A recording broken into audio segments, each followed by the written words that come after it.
السلام عليكم. مقتل وإصابة 3 مواطنين نتيجة إطلاق شخص مدمن النار عليهم بعزبة الزرايب بالخصوص. إليكم باقي التفاصيل.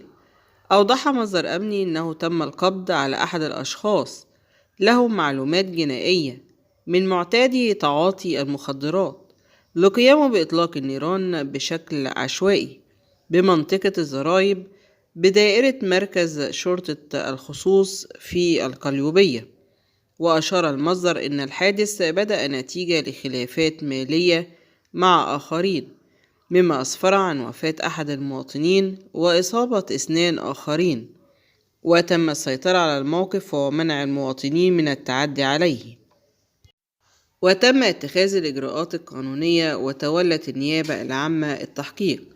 بشكركم على حسن استماعكم.